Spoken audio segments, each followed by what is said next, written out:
Hello friends, welcome to my channel Patra tutorial.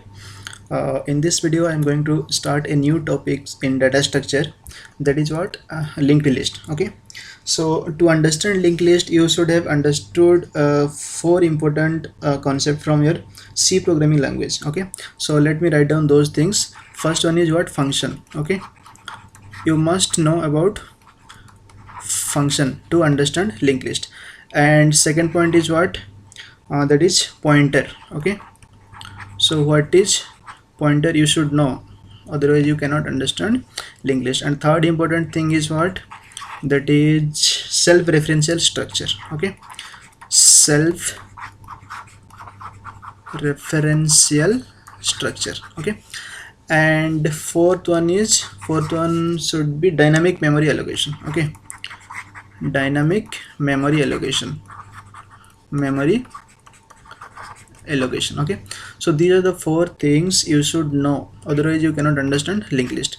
Function, pointer, what is pointer, and self-referential structure. Okay, what is self-referential structure? The structure which is having a pointer variable and which is pointing to a variable of type itself is called self-referential structure. I will tell in this video, or you can refer my C lecture. There I have discussed what is function, what is pointer, what is self-referential structure, and what is dynamic memory allocation. Okay, from dynamic memory allocation I will be using two functions. One is what? Malloc function, and second one is free function for linked list. Okay, so in my linked list lecture I will be using these two functions only. There are two more functions are there, calloc and realloc, but I will not be using those functions. I will be using malloc and free function. Okay, this is to allocate memory dynamically, and this is to deallocate memory dynamically. Okay, so it's my sincere request to you go through these four things: functions, pointer, and self-referential structure before getting into the linked list. Okay, so once you have understood these four concepts, easily you can understand linked list. There will not be any problem anymore. Okay, so let me start linked list. This is, in this video I'll just discuss about the introduction to linked list. Okay, so what is linked list? What is the definition of linked list? Okay, so linked list is nothing but a collection of nodes. Okay, linked list is nothing but a linear collections of nodes, and each node is having two parts. Okay, it is a linear collection of nodes and each node is having two parts. The first part contains the actual information or data. Okay, and the second part contains the address of the next node in the linked list. Okay, so the second part will be having the address of the next node in the linked list. Okay, and the second point is that there is a special pointer called start pointer. Okay, which always points to the first node in the linked list. Okay, so I have taken here start, means I have given the name start. You can take any name. Some people are writing head. Okay, head pointer will always points to the first node in the linked list, and some people are taking like first pointer. Okay, first pointer, which will be always pointing to the first node in the linked list. Okay, so you can take anything, you can take xyz something also. Okay, but I will be using the name start, which will be always pointing to the first node in the linked list throughout my lecture video. Okay, so start pointer will always points to the first node in the linked list. Okay, so let me show you the structure of the node. Okay, so this is the structure of the node, and this node is having two parts. So let me write like this. This is the node in the linked list. Okay, and each node is having two parts. One is data part or information part. Actually this data part will be having actual information or actual data. Okay, and next part or address part, or you can say this part will be containing the address of the next node in the linked list. Okay, so this part will hold the actual data, and the next part or address part will be containing the address of the next node. Okay, that I will discuss in detail. Okay, so now let me show you one example of linked list. Okay, So let me show this one. So this is one linked list. Okay, so this is the start pointer which is pointing to the first node in the linked list. Okay, so these are the nodes. This is the first node, this is second node, this is third node, this is fourth node, and this is the fifth node, right?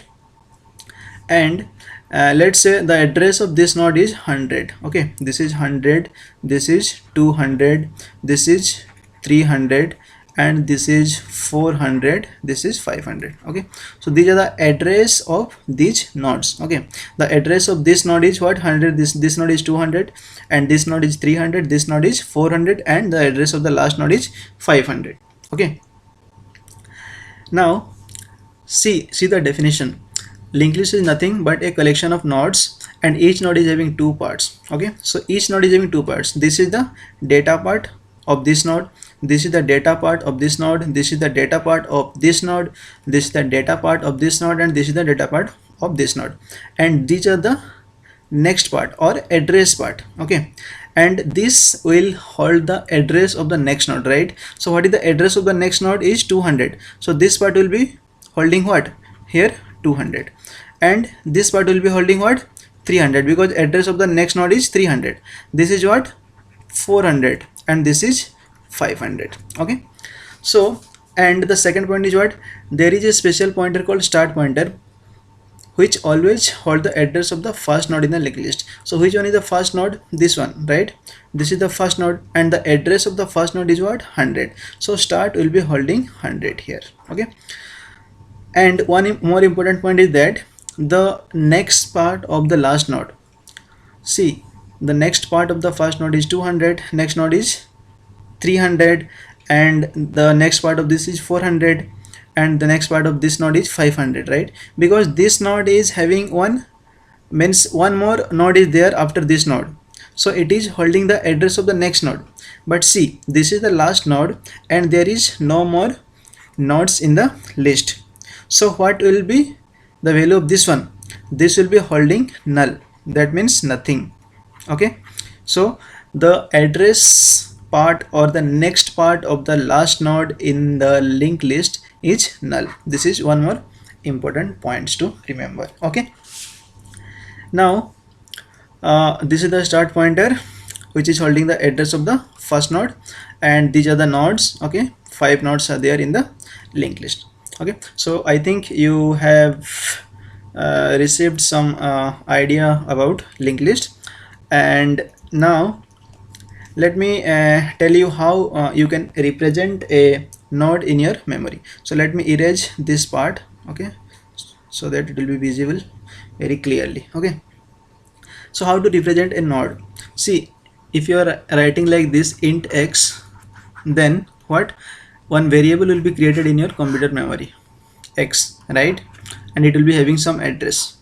But in this case, one node is having two things, right? One is data and one is next, and this is the pointer, this is holding the address, right? So this part is the pointer, and this is data. This can be integer, character, or float, right?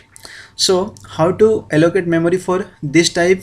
We have to go for structure, right? Because structure can hold different data types, right? But see, this is the next part, and this is a pointer, and this is holding the address of what? Another node, right? That is of type itself. This is one node, and this is also one node of same type, right? This is also one node, and this is also one node, and this part is holding the address of a node of type itself. So this is called self-referential structure. So let me show you this structure.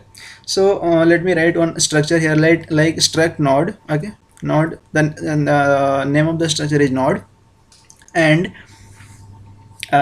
in that node we have two things, right? One is data. So suppose the data type is integer, so int data, and struct node star next. So next is a pointer of type what? Struct node. Okay, remember this one. Next is a pointer of type struct node, because this is the data types, right? Struct node is the data type here. Okay, so this is the self-referential structure. This next is pointing to a node of type struct node. this is of type itself, so this is called self-referential structure. Okay, so this is how we can represent a node in your computer memory. Okay, so the next one is what, how to allocate memory. Okay, let me erase this part. Okay,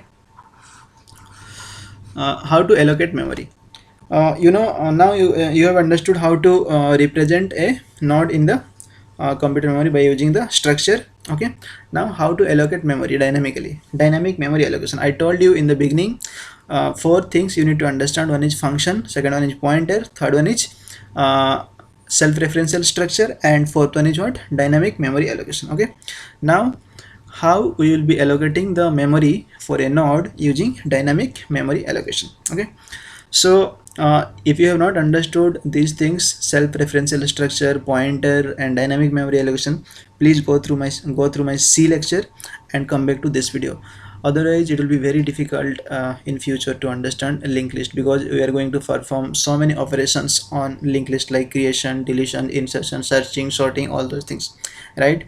So it's my sincere request to you, please go through those videos: function, pointer, self-referential structure, and dynamic memory allocation. Okay, in dynamic memory allocation, understand only two things: malloc and free function. Okay, now I am writing two statements here: struct node star start. So this is my structure I have declared here. Okay, and now I am creating a variable or declaring a variable of type struct node. Okay, and this is of type what, pointer variable. Okay, so start is a pointer variable of type struct node. Okay, and the next instruction is what, start equal to, that means this pointer will be holding the address allocated by this line. This is dynamic memory allocation by using malloc function. Okay, so this will allocate memory of size, how much, struct node type. Okay, whatever the size of this structure, it will allocate memory, and it will return the address of that memory to what, start. So start will be holding the address of the memory allocated by these lines, this one. Okay, and this is called typecasting. Okay, I'm not going to discuss what is typecasting again. So after executing these two lines, this kind of structure will be created in your computer memory. Okay, so this will allocate, the right side part will allocate the memory. So this is the right side part. Okay, so since we are using struct node, right, struct node, this one, so size of the memory is what, struct node, size of the struct node. So in struct node, two things are there: one is this one, data, and one is pointer variable, that is next. Okay, so data, for data, this memory part will be allocated, and this is the pointer variable. Okay, which will be holding the address of type what, again, struct node. Okay, and suppose the address of this memory is 200, then start will be holding 200 here, because this don't write here the starting address. Okay, 200, so 200 will be returned to this one. Okay, so this is how you can allocate memory dynamically for your node in linked list. Okay, now suppose I want to initialize this node or this memory. Now till now we have not stored anything in this memory area, right? So if I want to store something in this memory area, then how to do that? So let me show you two more instruction like this: start of data. So you can write start arrow mark and data, or you can write start dot data. Okay, so this will refer to this part of the node, and this will refer to this part of the node. Okay, so I am writing start of data equal to 10. So 10 will be assigned to data part in the node. Okay, and data part is this one, right? So 10 will be assigned here, and start of next, this is nothing but this part. Okay, so value is what, null. So null will be assigned to next part of the node, that is this one. Okay, so let me show you this one, right, like this. So this is the node after executing. these two instruction. Okay, so 10 will be there in the data part and null will be there in the next part of the node. And if the address of the node is 200, 200 will be stored in the start pointer. Always remember, start is a pointer. Okay, see this one, this line, I am declaring a pointer start of type what, struct node. That means it will be holding the address of type what, struct node, and this is a node of type struct node. Okay, so this is all about the basics of linked list. So the linked list is nothing but a collection of nodes, and each node is having two parts. The first part contains the actual information or data, and the second part contains the what, the address of the next node, or yeah, the second point contains the address of the next node. And second point is what, we have to maintain a pointer, special pointer called start pointer, or you can say head pointer or first pointer or xyz, whatever it may be, which will always points to the first node in the linked list. And without that pointer we cannot do anything, because we, to access the linked list, we need the start pointer. Okay, then only we can access the next node and the next node. If we don't have the start pointer, we cannot do anything at all in the linked list. Okay, and third important point is what, the next part of the last node in a linked list is always null, because this is not pointing to any other nodes. Okay, so that's it for this video. So in the next video I will continue with something more. I don't know what I will discuss, but that's it for this video. Okay, so thanks for watching. If you like my video, please like, comment, share and subscribe to my channel.